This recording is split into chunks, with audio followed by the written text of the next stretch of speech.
Hi everyone, welcome back. My name is Deja, I'm an astrologer, and I told you all that I was going to do Mercury Retrograde horoscopes, and we did.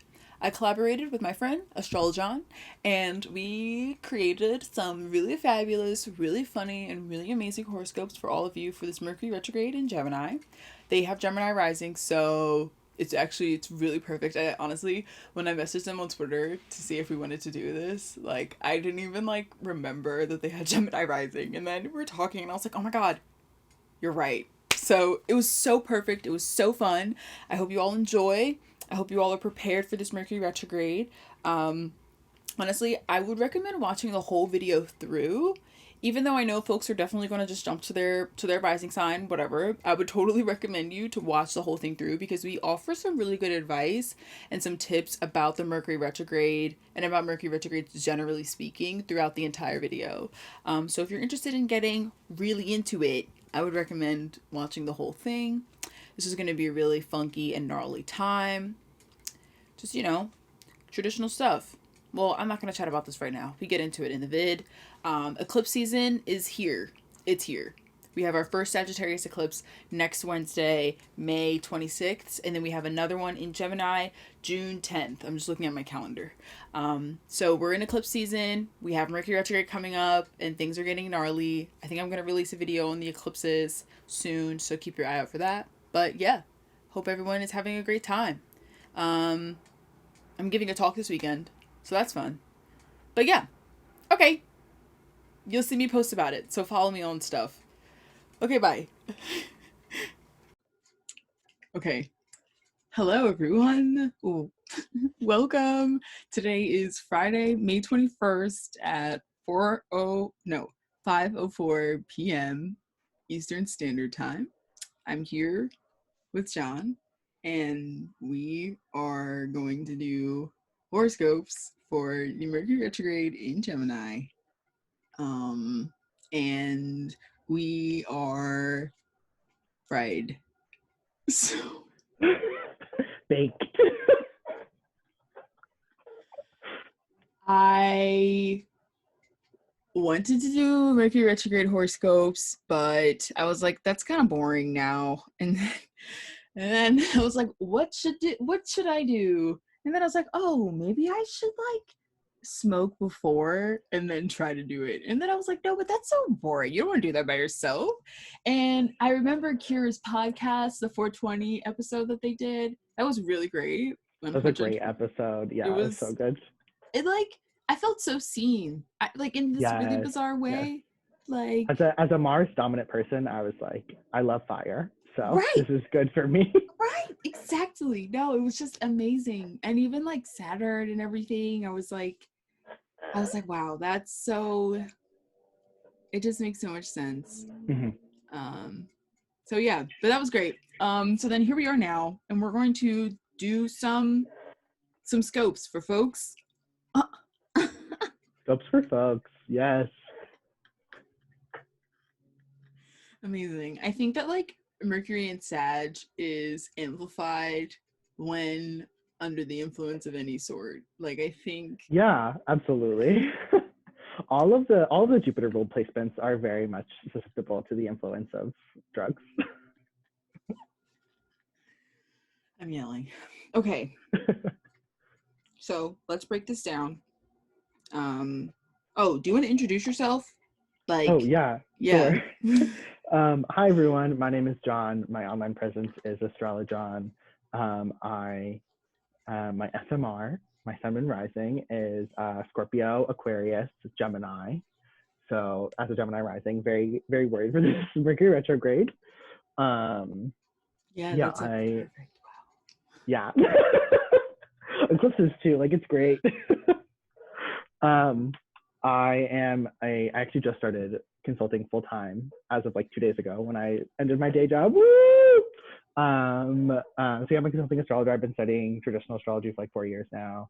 My focus is in natal, but I'm also learning electional right now under Drew Levanti. Yeah, I'm super stoked too. When Deja asked me to do high horoscopes, I screamed. I was so excited. So I'm excited to talk about this. No, yeah. I didn't even like I don't even remember if I put together that you have Gemini rising. I don't even think that I don't know. Maybe I did. I'm just gonna say that I didn't, and then I was like, oh wait, it was, wow, this was destined to It was happen. written to be. Yeah, you were like, I need my pothead friend to come do high horoscopes Right, with right, me. right. Yeah, I think there were a lot of, because we've chatted before. Mhm. People you don't know about it yet, but you will soon. I have things to do. Yeah, so we've chatted before. It was really fun, and I was like, we got to do this again. And yep, Gemini rising. Okay, great. So let's chat through this, the Mercury retrograde landscape. um Mercury has been in Gemini since May May 3rd. 3rd. um and then entered shadow last Friday, May 14th. And then next Saturday, May 29th, is going to station retrograde at 24 degrees of Gemini. Yeah. And then on Tuesday, June 22nd, they station direct at 16 degrees of Gemini. On Tuesday, another Tuesday, July 6th, they exit their shadow. And then on Sunday, July 11th, they finally leave Gem and enter Cancer. Cancer. Like, what was that? May 3rd? May 3rd to July 11th.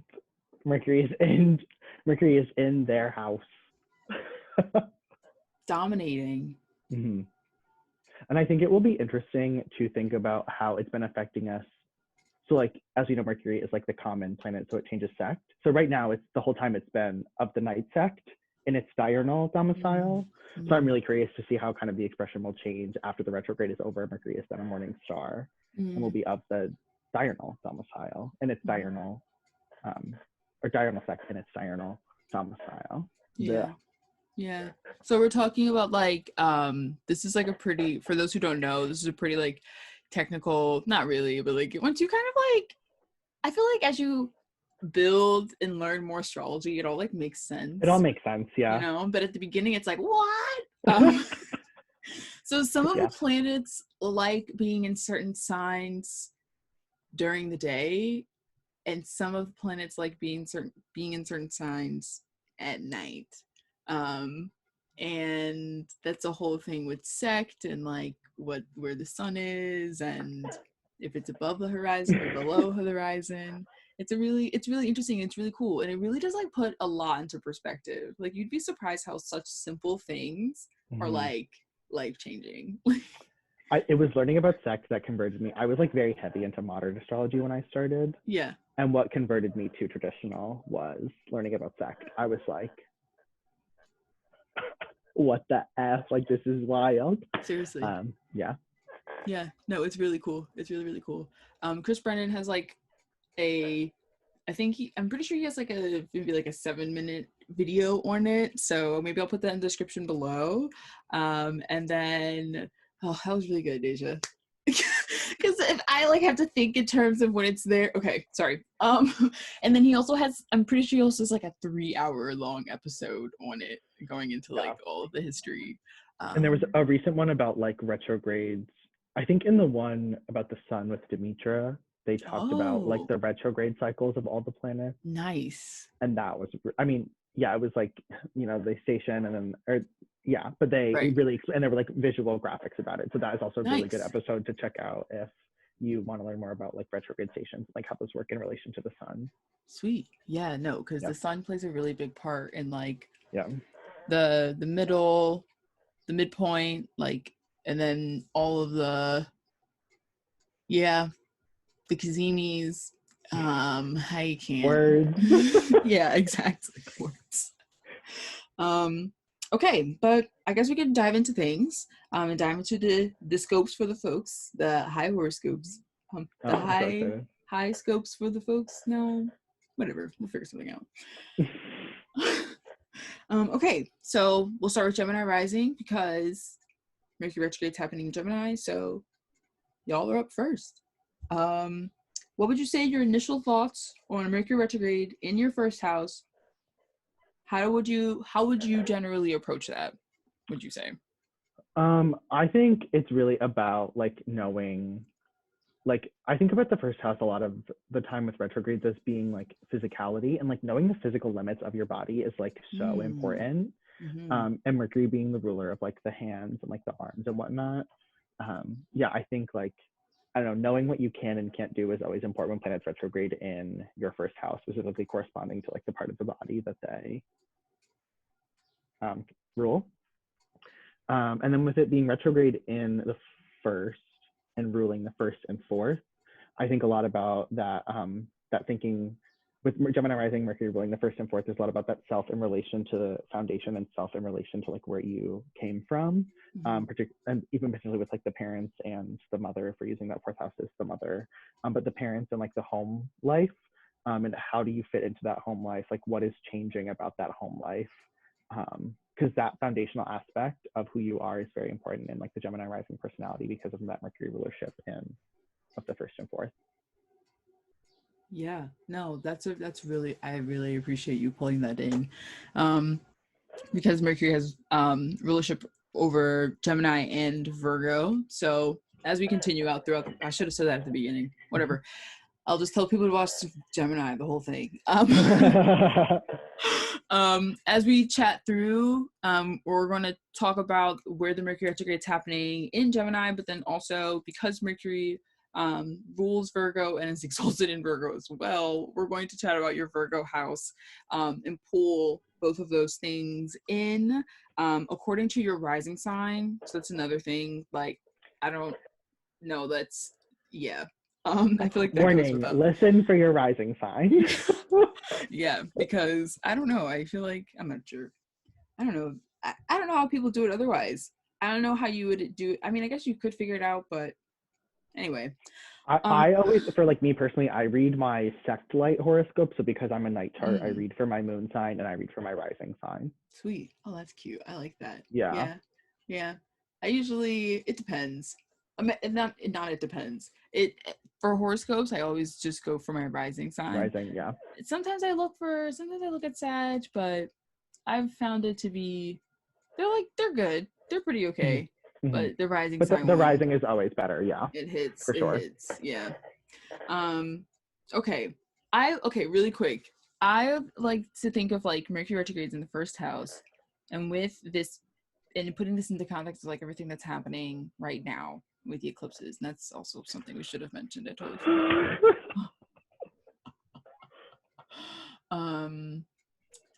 I feel like I always think it's like I like how you're saying like understanding your limits and what you can and can't do. I always think if it's like a reflection of self within that, you know, and maybe rethinking like how you are explaining yourself, rethinking your own personal opinions, and how you're communicating that as well, especially in Gemini. Like it's literally like, yeah, Mercury, I don't even know like if we can consider transiting planets to be going through their joy. I mean, I guess I think it's kind of cute, but like I don't know. Just like, you know, I feel like having that moment with your ruler to really dive into things and to figure out what's going on there, what sorts of ideas you forgot about, or what sorts of components of yourself that have been left, I feel like, have, you know, you've lost touch with being able to kind of reconnect with them, and then also just, you know, mundanely getting tripped up on your words, not being able to say straightforward things. I don't know. I do want to add something in that for lots of people with Gemini and Virgo rising, your chart ruler is combust, because Mercury spends most of its time combust. So there is this kind of opportunity to get more intimate with like, what is the significance of this planet? Like, I think about astrology, like your birth chart is kind of being like the journey of your life, and like what is kind of like, what options are available to you. And Mercury, if you're a Gemini rising, is that planet that is like at the front lines, like is steering the ship, like piloting the plane, whatever kind of like locomotive motif you want to use. Like Mercury is that planet that is taking you through the journey of your life. And if it is combust, with it for Gemini risings being in your first house is like it can be a very intimate space to like, what does Mercury look like in my life? Mm-hmm. Mm-hmm. Yeah, I love that. That's really fun.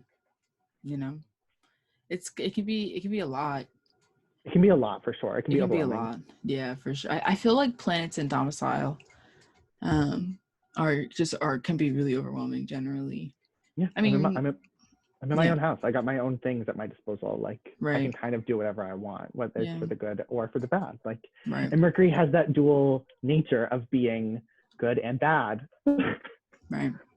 They're the trickster. We just do a whole episode on Mercury and like what literally, they're literally the trickster. Like it's, it's interesting. Like when you think of the astronomy of the planets, but like it makes sense because astronomy and astrology were the same. But like apparently because of all the retrogrades, like Mercury ends up in spaces of the sky that other planets aren't able to get to, or something like with their plane or something like that. And like it's just so wild to me because of just the swiftness and the efficiency and the movement of Hermes. It's just so like, I don't know, but yeah, no, so far this Mercury transit has been quite chaotic. It's been cool. For sure. Yeah, for sure. In my Gemini rising experience, it's been chaotic, productive, but like it's definitely been chaotic. Yeah, lots of movement. Lots of movement. Okay. Gemini risings and everyone else, you should have listened to that whole thing. So, next, Cancer. So this is happening in the retrograde's happening in your 12th house, and it's also going to impact your 3rd house, your Virgo house. So honestly, on like the very like doomsday interpretation of this, I feel like it's like miscommunications or like reevaluations of hidden enemies and like going back and like going through those conversations again, or maybe not even with real humans, maybe with just bad habits or and bad habits very broadly speaking. And when I say bad habits, I don't mean that with any sort of like personal connotation. No, like please trust me, I understand. I'm actively aware of what my bad habits are. I just continue to do them. Right. Exactly. It's that's that self-sabotage, you know what I mean? And like for sure. Very self-sabotage. Very yes. And it's okay sometimes, you know what I mean? Like it's okay to undo, and it's okay to like just release sometimes, you know? Like yes, it can be problematic, but everything can be problematic. But I do think waiting with 12th house caution is manageable maybe, but that's also because I have Jupiter ruling my 12th house, so it's also probably I would say for Cancer risings, connect with your siblings because the Mercury rules the 3rd house and it's going retrograde in the 12th for a hidden enemy. So if you're not experiencing some of misfortune with people, your sibling might. So look at that. And then with misfortune from people, 3rd house is early education specifically. I don't have any friendships that are older than like 9th grade, but if you still have like a best friend from like 3rd grade, that's an area of your life to kind of like watch out for or be like, what might go wrong. I always think of Mercury in terms of like money too. Like don't get swindled by these people. Like, yeah, because it can be easy to swindle people that you're close to because they're not expecting it. That's true. The trickster. I feel like my Scorpio Mercury is very like that's okay. That's okay. Whatever. Hey, no, it's necessary because sometimes I'm so like it's gonna be okay. And it's fully the worst 3 weeks of your life. yeah. But the thing is that literally it will be the worst 3 weeks of my life, but I'll still at the end of it be like, that wasn't too bad. Like it's Saturn on my ascendant, it's Mars ruling my I don't understand the idea of pain. Like I don't think I have like an accurate understanding of what that experience is like. I don't know. It's off. It's It's off. I think that Mars retro 3 or first last year really puts it into perspective. mm-hmm. Mm-hmm. Yeah. Mm-hmm. I'll never forget that. I'll never forget that. One day I want to do like a diary entry and be like, because it's like personal stuff, but like still, I want people to realize like, yeah, I'm like super positive all the time, but like trust me, this shit has been terrible for me too. Like, man, it's the stuff of your life. It's like your life, you know? So obviously it's hard to look at your life through an objective lens. Yeah, it is. But that's what astrology really is. Yeah. It's funny because then like you'll meet with an astrologer and they'll be like, that was a hard time, and you're like, oh yeah, that was a hard time. Yeah. And that's the moment when I'm like, oh my god, no, you're so right, that was so that was so hard. Because that's okay, and this is like a cultural, like, United States issue, that like we don't validate other people's pain. Like, nobody's pain is worse than my own. So like having someone hear you and be like, yeah, Saturn was like stationed retrograde on your ascendant in a night chart. Like, things were not good. And they're like, wow, yeah, like they were not good. And there's this almost sense of comfort of like, not that the universe was against me, but like the forces at play were not tipped in my favor at this time. Yeah. Right. Exactly. Sure. I love that. It's comforting. Yeah. Yeah. It's comforting. Yeah. Maybe one day I'll do an open tale about Mars stationing retrograde in my first house. Okay. Moving on. Leo risings. This is happening. The Gemini retrograde is happening in your 11th house of alliances and groups, networks, colleagues, hopes and wishes. And Virgo is your second house, so it's also going to impact your money and your resources and your things. Getting swindled for money. This isn't a getting swindled for money for me. This is a like forgetting that you didn't cancel a free trial. Oh. Because the 11th house is like the internet. True. And so having the rule of your second retrograde in your 11th and domicile is very like, oh my god, I forgot that I signed up for the free trial of Hulu. Like, oh no. Wow. Oh, that was a really good synthesis. I really appreciate that. That was amazing. Holy crap. No, you're so right. That's amazing. Yeah, be careful of that. Let's see. I'm trying to think. Mercury retrogrades through the 11th, though. Don't get into fights. Don't get into fights on the internet. Assume people's best intention. Yeah. What? Wait, what did you say? I said assume people's best intention. Oh. What did you think I said? Yeah, I said assume people's best intention. Yes, that's true. Yeah. It's difficult. You kind of have to slow down for a second before you say it. Especially, we keep forgetting to talk about the North Node. Oh, Miss Rahu. Not her. That is, I think Rahu being in Gemini is what's like really like making this all really just gnarly for me. I keep thinking about that, but then I'm also thinking about how I'm very grateful that Mercury has already passed Rahu and will not touch Rahu again. True. That's very true. Yeah, that's very true. Silver linings. Thinking on the positives. Yeah. But it's just the co-presence that makes me worried. Yeah. It's the co-presence, and then like I just can't forget about Jupiter and Neptune in Pisces. Like, yeah, and they're in that overcoming position. Like, they're really in charge of what's going on. I think I'm really honestly very happy that Jupiter is not in Aquarius right now. Like I think the Jupiter overcoming square is Yeah. like very good for Mercury, because Yeah. although squares are, as we know, like not so great, with Jupiter, like not that I think Jupiter is like the utmost most positive thing that it could be, but like a Jupiter It's square is not helpful. like, it's It's not not that terrible. A bad. Jupiter square can be No. really good, Yeah. especially Jupiter in domicile Mm-hmm. squaring Mercury in domicile. Like there's this sense of like they generally have this very oppositional relationship, Mm-hmm. but I think that this square allows them to see like a common ground. Mm-hmm. Mm-hmm.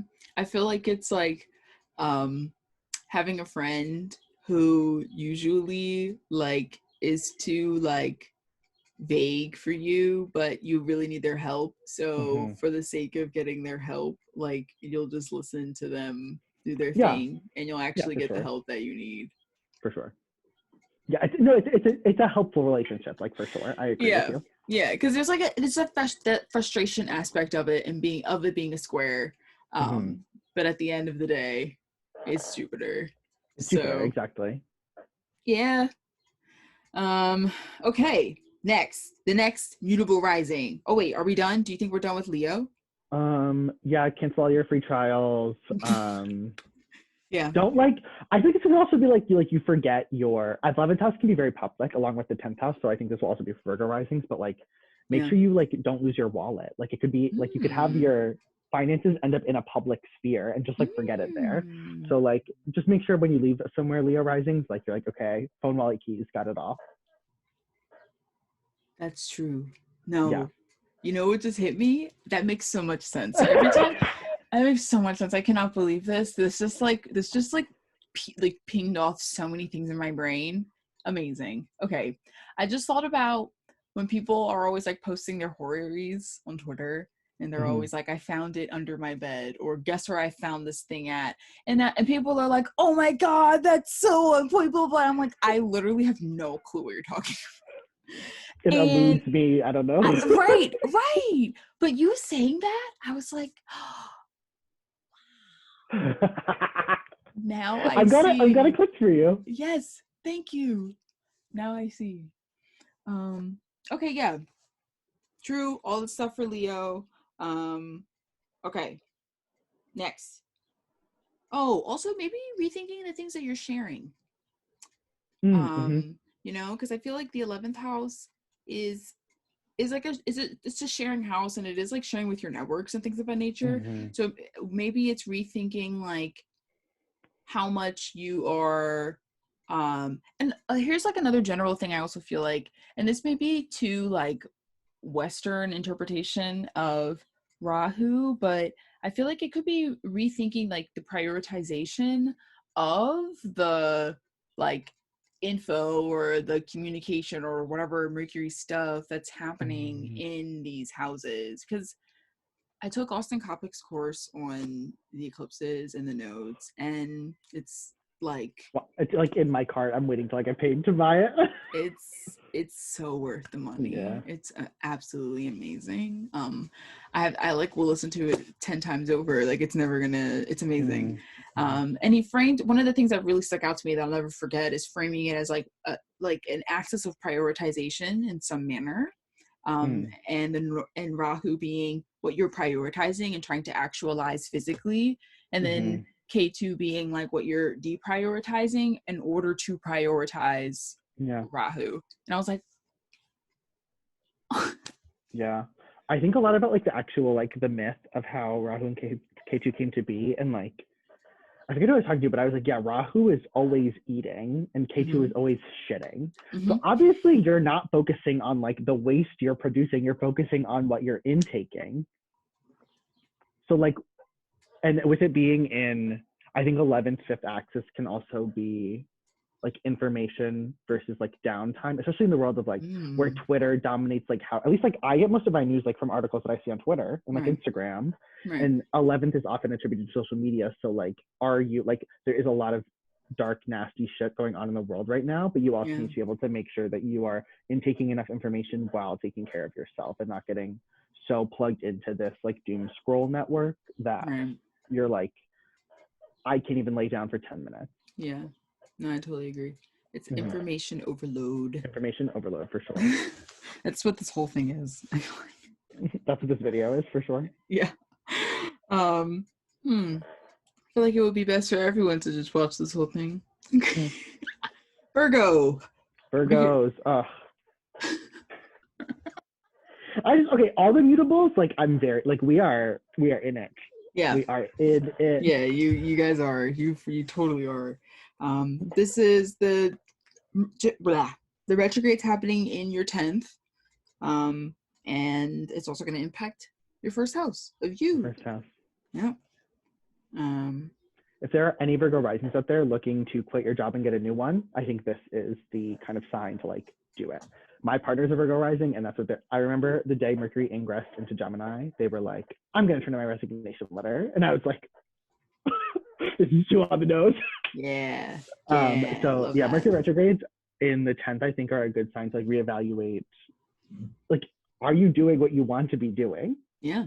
Like, is what you are being known for and what you are putting into this world, being the 10th house, like the thing that fills you, the first house? Yeah. Yeah. And then that's really important. Like, that's always really important for Virgo risings with, like, making, because it's the ruler of your ascendant is Mercury, and the ruler of your 10th house and sometimes your midheaven is also Mercury. So it all comes back to the same planet, how you were showing up, who you are as an individual. Also very, you may feel that like call to make sure that it's translated in a really authentic way. So it's all really, it's interesting. I feel like it's just really interesting and just like Mercury and having this, it's also having this like rulership over both of those angles, but it being like a first house 10th house thing. Yeah, it's the two most prominent angles in the chart are ruled by the trickster. Yeah, right, exactly. Interesting. I just yeah, I think that's it. I mean, rethinking all of that stuff, rethinking how you're showing up. Yeah. And then rethinking yourself. Whenever your chart ruler goes retrograde, it's like never the greatest. And I think the eclipses in the 10th is honestly what's more scary for me. Like when thinking about Virgo rising people, it's just like the eclipses are going to be at the most visible part of your chart. Like they are going to most likely hurt. And like make sure your like your work-life balance, like Rahu in the 10th and Ketu in the 4th, you cannot be working for like 80 hours a week. Like that is not, especially like, with that 6th house stuff in Aquarius generally. With yes. Saturn's been in your 6th for a while. Yeah. Oh my God. Yeah. So that's best of luck. Jupiter's in your 7th, so like. So that's fun. That's fun. Download Tinder. That's amazing. That's fun. Yeah, it's kind of nice. Fabulous. Okay, I guess we can move on to Libra. Libra risings. I think this one's not too bad. Happening in their 9th house. And then, and then it's also going to rule your 12th as well. Your 12th, yeah. Virgo's your 12th house. This is like a very specific scenario, but I'm thinking about, so because like the university that I went to, their graduation was like, it's today. Something for if you're a university student, 9th house, and you haven't graduated yet, if you are going to graduate, like make sure your final grades are like in order. Like this is very screaming to me like teacher faltering on their end with regards to your like academics. With that 12th 9th connotation. I just like a very specific group of like Libra rising like university students, but that's really jumped out to me as like, watch out. Right. No, I totally understand that. I see that. I thought of like I also think of like traveling and like getting lost while you are away. And while you're far, and like literally like because it's happening in your 9th house of long distance travel, right? Yeah. I feel like that would be like your classic Mercury. Once again, I feel like these are all such classic Mercury retrograde things where it's like you miss your flight. You thought it was at one time, but it actually wasn't. Yeah. And then because of that, like you tried to go here to sleep or whatever happens. I haven't like traveled in a plane so long. I like totally Same. forget how that process works. Same. And like you thought that like the connecting flight that was leaving out the following day like was this, but now you don't really know how to get there, and etc. etc. It's just like gnarly. Yeah. So just being aware of that. Especially because with Libra rising, we're talking about Venus and Mercury are like very closely conjunct right now, right? They're like a degree apart. So the station is on your ascendant ruler. Yeah, that's so true. Oh my gosh. Wow. It's the mutable risings, and it looks like it's gonna be okay. We'll keep chatting through, but that sounds really, that's and in Taurus as well. And Virgo and Gem, and then Pisces and Sag, for like the most like prominent Effects, yeah, of the retrograde. But okay, Scorpio rising, 8th house, 11th house stuff. 8th, 11th. Yeah.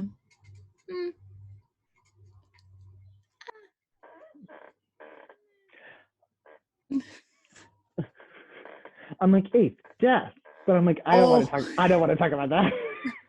Right. Yeah. It's just, it's good to just like note it, and now we can move on. If you're a Scorpio rising who has not gotten their like tax situation figured out, because 8th house is taxes, like get that done. That's done. Make sure you get all the money. Like make sure things along the monetary tax issue are in order. Yep. And maybe it's also like you filed your taxes during shadow, and then like sometime during the retrograde you get the money, and then during like after the station you like spend it all or something, or like you give your money to somebody, and then when it exits your shadow, some like it's like don't let anyone borrow money from you, because if they do, you're probably not going to get it back. You're not getting that back. You're not getting it back. You gotta let that go. Scorpio risings. Ooh, I have to let those people know that. Oh my god, yeah, because it's also Virgo's their 11th house. So if you give money to like any sort of groups or anything, reverse effect. Conversely, I think it's a good time to like donate money. True. Like give money to groups. I think in like in a remediation kind of way. Like I'm taking my personal finances and giving it to the greater good of like the 11th house. Right. I love that. Yeah. Cute. All right, Scorpio risings. Y'all got that? Sagittarius risings. Sag 7 and 4. 7 and 10. 7 and 10. Oh, Sagittarius risings have Virgo as a 10th house. Do not sign any, like in the very typical, do not sign any business contracts. Like do not sign any business contracts. Yeah. Because also, oh my God, the nose right now, K2 is in your first, like you're not thinking about yourself. You are not thinking about yourself. You are thinking about everyone else but you. It's very 7th house focus. Yeah. Prioritize yourself if you're already not Sag risings. Like take a break. Take a break. For sure. I also feel like, business contracts definitely no, especially if they involve like someone else. Like if you're like in some sort of like agreement, or like trying to like connect with somebody, or like maybe you just like mundanely speaking, classic like 7th house Mercury retrogrades being like miscommunications with a partner, or somebody else, or with a bit like all sorts of partners, romantic, business, whatever. Just other people in your life. Let's see what else. I don't even remember the last time. Oh, I'm gonna have a 7th house Mercury retrograde. Do you remember the last time? When was the last time there was a Sag Mercury retrograde? The fire signs are next, I think. Fire, no, water. Isn't water next? No, water was the last one. Water was the last one. They were all water before. No, air, we are in air. Yeah, fire's next. No, Earth is next. Right, that's what I thought. But then is fire after that? Because the last Mercury retrograde of this year goes into Capricorn, like starts in Aquarius and goes back into Capricorn. Okay. So we can move into Earth next. Yeah. Cool. So that was a while ago. I'm just trying to think about like when there was a Mercury retrograde in the 7th house sort of story. But no, that's okay. I mean, yeah, rethinking those sorts of things, then rethinking how like you are showing up again in public. Maybe your partner is rethinking something about themselves and would it be their career or something?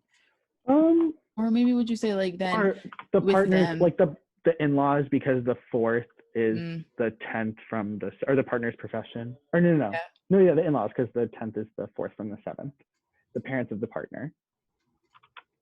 Yeah. And like, yeah, I guess the partner's job too. I'm trying to find out when Mercury was last retrograde in Sagittarius. I think it had to have been, I don't remember, but it doesn't sound like something I don't, it's not. I'm like, aware of, yeah. Yeah. That's okay. Okay, Sag risings, that's fun. Enjoy that, especially with the eclipses. That's hilarious. That's just hilarious. Okay, Capricorn risings. This is happening in their 6th house, and it's also going to impact their 9th house as well. So 6th house Mercury retrogrades, I feel like can definitely be annoying and tedious. Yeah, I think with 6th house retrogrades, it can be very like, I always think of the 6th house as someone with like a natal 6th house Mercury being like, the 6th house is the things that are like so ingrained in me that I like don't even think about. Like I wake up, like I got my phone for 20 minutes. I like get, those things that you don't have like a plan for, but you're like, okay, like my day is starting. Right. Feel very 6th house to me. And it can honestly just feel like last time Mercury retrograde in Scorpio was, I like it went over my Mercury, and it was just for me, like I couldn't, like, it just every day felt like I was disorganized. Like waking up, I was like, so it's just important to like have more concrete ideas of like what your day-to-day is going to look like, because it can feel just really like disorganized on like a very general, like basic level. Like my workspace is like those kinds of things, especially with this like work from home and COVID times that we're all going through. Right. Like if you are someone that works from home, this may be like the time that you were stationed, like, yeah, issues with that. Yeah, no, for sure. Yeah, and then maybe like having pet things. I always have to say the pet thing about the 6th house. Pet thing. Yep, for sure. The pet thing. For sure. Just because like I feel like this could also be one of those like those basic stories where it's like you had to do something with your pet at one time during the shadow, and then you scheduled the appointment during the shadow, and then the appointment was during the retrograde, and then after it you, I don't know, found out something and blah blah blah, etc. Things like that, like maybe even like forgetting or like not forgetting, missing some like things having to do with these like day-to-day ingrained things and that disorganization, as you were saying. No, I totally agree. With the 6th too, I think about if you're someone who's like a supervisor or has people report to you in a work setting, like Mercury being in Gemini, like communication being emphasized, like there could be a full like a fight or like miscommunication that you have with someone that works for you that you need to resolve then when Mercury is direct. Yeah, that's true. That's really true. That's really true. I've also realized people, not realized, but like in a very like in a different way. When people have like 6th house transits, they're usually thinking about like a labor, generally speaking, and like thinking about like how much and especially like in terms of like this Mercury retrograde happening relative to the 9th. I remember like very vividly having a client session once, and my client talking about like a 6th house transit and really being frustrated with the amount of work that was being required of graduate students in their grad program and something like that. But it was like really wild, and I was like, whoa, that's like really unethical. But it was, in the grad program. And I was like, wait, that's so 9th house. But there was something else. It was some other thing. So also maybe it has something to do with that. Maybe it's like rethinking the labor that you are doing and how that relates to like your meaning of life. Yeah. Really cliché-ly put about the ninth. Yeah. But Well, I think about like if Capricorn rising astrologers, like with the ninth being astrology, like do you have a good work-life balance? Religious figures, spiritual figures, like are you is that work-life balance good for you? Because 6th and 9th, if you're a spiritual or like an astrological worker, can be very, very personal, very intimate. Because it's a hard profession to disconnect from. Yeah. So that like idea of like, I'm not going to think about work, if you're a spiritual or astrological religious practitioner, that could pop up for you. Right. Yeah. No, and that's like a really big thing for me. I realize like this stuff is no joke. Like you would like to assume that you can really keep your work separate, but how we are all connecting with each other is like, I feel like at least right now is virtually, and that like requires you not you have to be on something, and like it, and just that process within itself can be draining, you know. And then what does that mean relative to your personal relationships, IRL, and how much you're able to like give to that. 6th house also being like physical illness, like yeah, that's true. That just like take precautions with getting sick. Yeah. Maybe even like doctor's appointments. And like, oh yeah, making sure all your appointments are in order. Yeah, that's very 6th house Mercury retrograde. That would be Yep, absolutely. Yeah. Okay, cool. So then we just have a couple more people. Aquarius risings. This is happening in your 5th house. And then it's also going to impact your Virgo 8th house as well.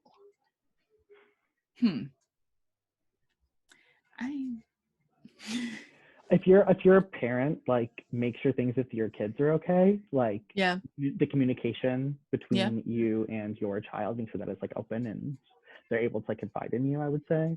Be 23, no kids. Make sure your parental relationships are okay. I'm yelling. Yeah. Yeah. No, I think that's totally valid. Or maybe even like if you are like an artist and you make art, or if you have a passion project that you're working on or something like that, maybe you're just reevaluating what that expression looks like. Maybe it's probably something having to do with writing, obviously, because I feel like it's Gemini. It's your Gemini 5th house. Like, right? Yeah. So writing words, right. Language. That's all about, that's how you express yourself creatively.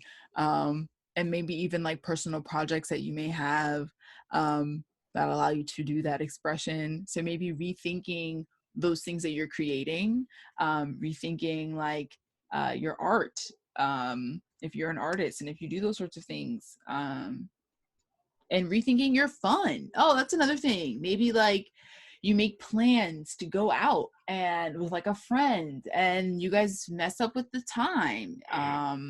And that, like, things like that. That's like man. That's why I feel like this Mercury retrograde is like, drats. It feels like the punchline of a sitcom, like Mercury retrograde in the 5th.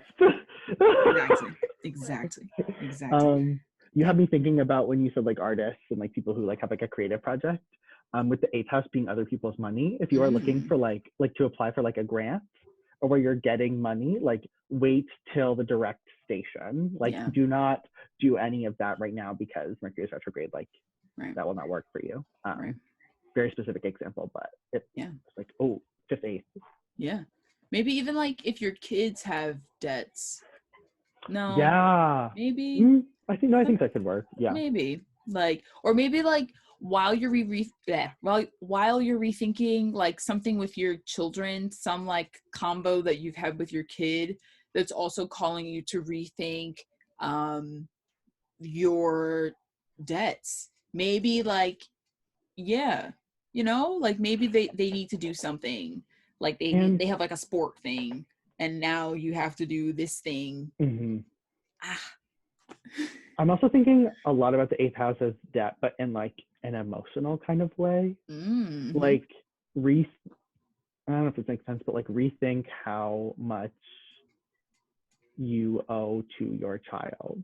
Does that make sense? Just like, yeah, make sure that that like emotional relationship between you and your child is like where you want it to be, especially if you're like an older parent, like my parents. If I had an Aquarius rising parent, I'd be like, okay, like I'm older now. What does your view of me as a child look like now that I am older? Right. Yeah. No, for sure. I love that. Very great. Fabulous synthesis. Synthesis. Amazing. Okay. Oh, you know what? Something else that I feel like is important. A word that I always think about with Gemini is multiplicity. And having just a multitude of things. Maybe not of things, but like just there's some stuff. It's dividing. So I feel like that actually, and with that multiplicity, I feel like just the pace of that area of your life may generally be like there are things that are just going on. Or you have like for example, and we're gonna get to this when we get to Aries, but Aries, no, we'll stop and we'll chat about it when we get there. Let's go to Pisces, because I was about to do a tangent and we didn't want to do that. Oh, I'm excited Pisces, though. Pisces risings. Pisces rising, retrograde in the 4th, ruling the 7th. This very much feels like arguments with partners to me, especially if it's a partner you live with, because the 4th house being our home environment and the 7th house, partnership. Yeah. That feels very like, if there's anything, like you just gotta get it out. Maybe, would you think roommates too, maybe? I think of roommates as more of like a third. I don't know why roommates feel very third house to me, but they I think it's also like I've had roommates that I like didn't really speak to at all, and those feel more third house roommates. But like a roommate that I like spent every day with and like was more friends with, that feels more. I think there's like a distinction between roommates that are just roommates and roommates that are like friends. Friends, yeah. Buddies. But yeah. Yeah, I agree. Yeah. Mercury, miscommunications with your parents. Fourth house, parents. That's another 4th house thing. Or maybe, as we've been saying, it's just super mundane, and it's like you called your parents and during the shadow and they didn't pick up, or you guys had a conversation, and then during the retrograde you had another convo, and then you were supposed to meet up, basic stuff. And then I think about eclipses in the 4th too, being like extra attention and care being needed for parents and loved ones. For sure. Yeah, lots of home stuff. What was I? Oh, don't sign a lease if you're a Pisces rising. Oh, true. Wait till the direct. Yeah. Especially if it's with someone. Yes, that's 7th house stuff. That's 7th house stuff. Yeah, so maybe you're like also like rethinking your relationship to like your privacy and what that means for like the folks you have in your life, like thinking about the other, because like sometimes you don't want people in your private space and in your home, and like maybe that also then sometimes I feel like 4th house stuff can really call you inwards. So maybe it's just like a general private time, and then people are like, what about us? Especially with Saturn transiting the 12th. I feel like Saturn transiting the 12th is very like, I'm gonna lock myself in my room. Yeah, I agree. Together, the double whammy. Amazing. Okay, next, Aries. Here we are. No, y'all used to be in first. I know, yeah. Right? It's okay. We always get around there at some point. Hi, Aries risings. We're buddies. My 3rd house, I don't have any planets in the 3rd. So just for folks out there being like, empty houses, whatever. They're not that big of a deal. Like the planets are gonna not move. Every house can be full. Right. Literally, like, and if it was, wouldn't your life be so hectic? Like, I wouldn't be able to keep up. Right. Wouldn't be able to keep up. But anywho, 3rd house transit, lots of stuff. I have been so many neighbors, like, but it's neighbors from the past, literally, who have been like coming back around. Somebody who, right, like, and this is during the shadow. So somebody who we used to live next door to, like many years ago, more than 10, I have to say, came and stopped by and told my pop-up that they were getting married. And then another neighbor stopped by, like the following day or a couple of days after. And then another third house thing. My brother, this is like okay, sorry. This is a little bit of a tangent, but please. This is a really, like, or anybody who's curious about the third house, these are all the things. We could all learn a little bit more about the Caden houses, I think. Yeah, so. Right. All those problems, like these things that you're solving something, you know what I mean? Like you're doing something. Yeah. But yeah, no. Wait, is that the sixth? No, it's the third. 3, 6, 9, and 12. 9 and 12. Right. Okay, great. Oh, just shook my. Okay, sorry. I think I'm like slowly coming out of a slight. So I'm like, but anyway, I like forgot that was a thing. My brother needed to go to his school. So me and my boyfriend drove him to his school because it's like 30 minutes away. Short distance trip, kind of a commute to a certain extent. For sure. Like, but it was like a commute that I was really used to for me, because it's really crazy because my grade school, my pre-K through 12th grade, well, I went there from 5th to 12th, but whatever, it's a pre-K through 12th grade school, was down the street from where my brother is going to college. Oh, that's weird. So it's really wild that, like, very third. Yeah, pre-K, that's literally the third house. Yeah. So it's really scary stuff. That's really wild. I've just been just doing a lot of talking, and people just keep contacting me and asking me questions and need me to do things, and I'm like, it's been a really hectic time. So Aries rising's out there also because it's the ruler of our sixth. Wow, yeah, that makes a lot of sense.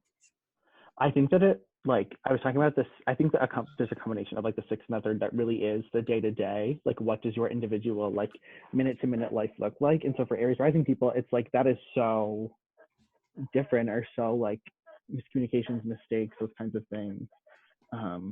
I think all the Caden houses in a way can be this, like, it's what we do but just don't think about, and like it's so above us, because I'm thinking about like the 12th first relationship being like, it is so close to you and so tight that you just can't even see it because it's so close.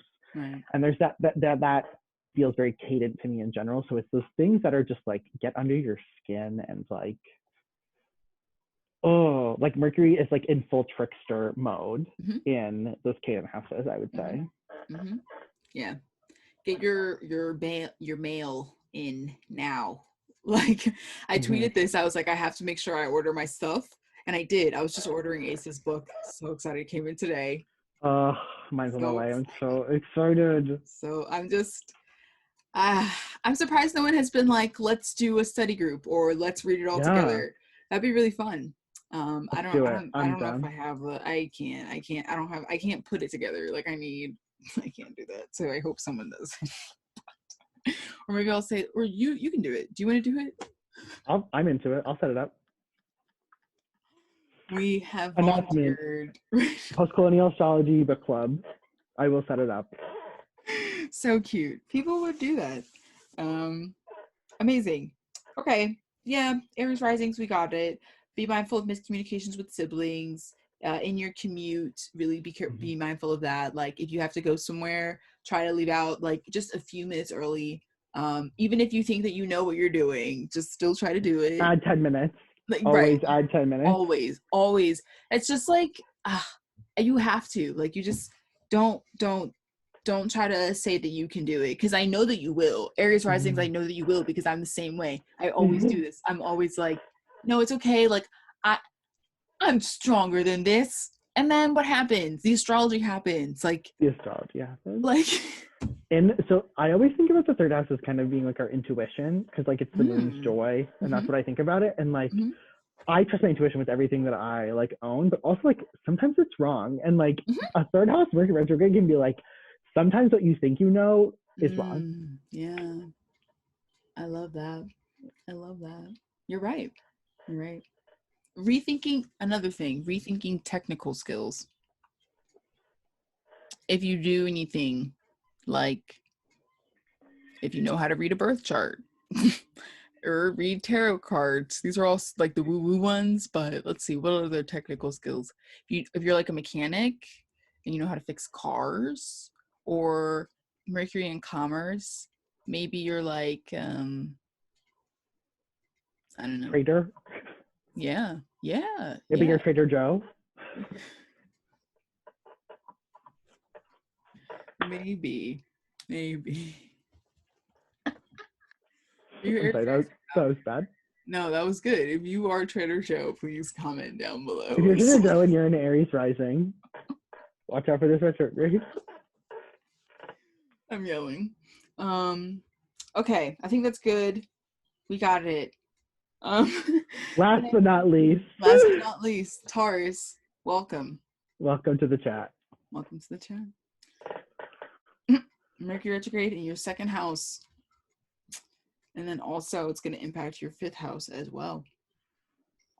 That's in like a super generic, like Mercury retrograde in the second, like watch what's happening with your money. Yep.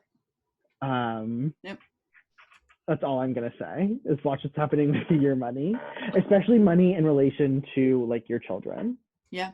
Like if you're not spending too much on your kids, but you know, like if every time they ask you, hey dad, can I have $20? And you say yes, like maybe this retrograde is a time for you to be like, back off. Yeah. No, I love that. You're so right. Maybe even like rethinking how much money you're spending on play and pleasure. Yeah. You know, like maybe like you lose track of how much money you're spending. And then it's also like, oh crap, like we have also been like going out every night, or it's so wild that I can like say going out now because people are getting vaccinated. Right. It's really weird, but still wear a mask. Where to? Yeah, I honestly, where to? Always, regardless. And yeah, rethinking that, because you know that costs money. Yeah. And like your chart ruler's in your second too. Like you want to spend. I know you're Taurus rising. You want to spend. B, Venus is in your second house. You're really wanting to spend. Yeah. Now Mercury's retrograde there. Like. Yeah. Treat yourself, but like after you pay your bills. Right. And Rahu. Don't forget. I'll never forget it. Yeah, but I guess that's it. Or rethinking your values, just generally. Yes. You know, I like those things. I think those are cute sometimes. And then maybe even rethinking like how you're making money generally, and being like, I hate the way I'm making money. I don't want to do this anymore. Or because Saturn's also in your 10th for Taurus rising. So you could be seeing some kind of, not Saturn isn't like immediate change, but things regarding there's a connection. There's a connection to that Saturn Mercury trine of like Saturn in your 10th of work and Mercury in your second of finances. Like how are you making your money? Right. For sure. Yeah. Amazing. We did it. We did it. We were coherent. Right. I think it made sense. It did. No, I think so. I think we did a really fabulous job. Do you have any other thoughts? Any final thoughts about this Mercury retrograde? My view of retrogrades is always like things are going to happen that are out of your realm of control. So like don't like be aware and be cautious, but don't like panic. Like just because Mercury is like, I feel like this is such like a modern astro take of like a planet is retrograde, like the world is in flames, like planets go retrograde all the goddamn time. Like it's not a phenomenon. I mean, it's cool that it happens, but it's not this catastrophic doomsday event. Yeah. So just like be aware, like take what Deja and I said and like just like, okay, this is where this retrograde is affecting me. Like I will take extra precaution in this area. Yeah, don't panic, but don't take it lightly. Find that nice balance, because I think that can be the hardest part with retrograde. Just like, yeah, that's my final word about it. Yeah, no, I agree. I totally agree. It's not like that stupid tweet that was stupid about like just being like, screw it all. Like, who cares about Mercury retrogrades? You sure go ahead, go for it, do it. You know what? Don't listen to us. I promise you, this stuff is still going to happen. Like, that's why astrology is real because it's going to happen. When you throw caution to the wind, go for it. But it's the I forgot who tweeted it. They were like, I'm just gonna, the weatherman said that it was going to thunderstorm, but I threw my umbrella and I destroyed it and I said, who cares? And I ran outside Yes. in like a bikini and then it thunderstormed and now look at you. You look stupid. Yes. Like, In a way that we prepare for the literal weather, like you emotionally and mentally need to prepare for the astro weather. Like that is yeah. my view of it, like wholeheartedly with transits. It's like it's gonna happen, and how you respond to it is what matters. Mm-hmm. Mm-hmm. And even if it's not that big of a deal, even if it was like just one minor hiccup, at least you were prepared. You know what I Yeah. mean? Like It could have been a major hiccup, but it wasn't because you drew attention to it. Yeah. Exactly. For sure. This one won't be mean. There's no Mars, Saturn. No. So Jupiter overcoming square, honestly, like which is super helpful. yeah, it's okay. It's It's fine. it's just the eclipses. But Yeah. It's the eclipses you should worry about, not the rest. yeah, exactly. It's the eclipses. It's just that while all of it's happening, it's just a lot happening. But okay. Thank you all for joining us. We will be back. I feel like probably. We should make this an ongoing. No, we should. This was really series. fun. This is Yeah, good. this was really fun. But okay, I'm gonna stop the recording now. Goodbye, everyone.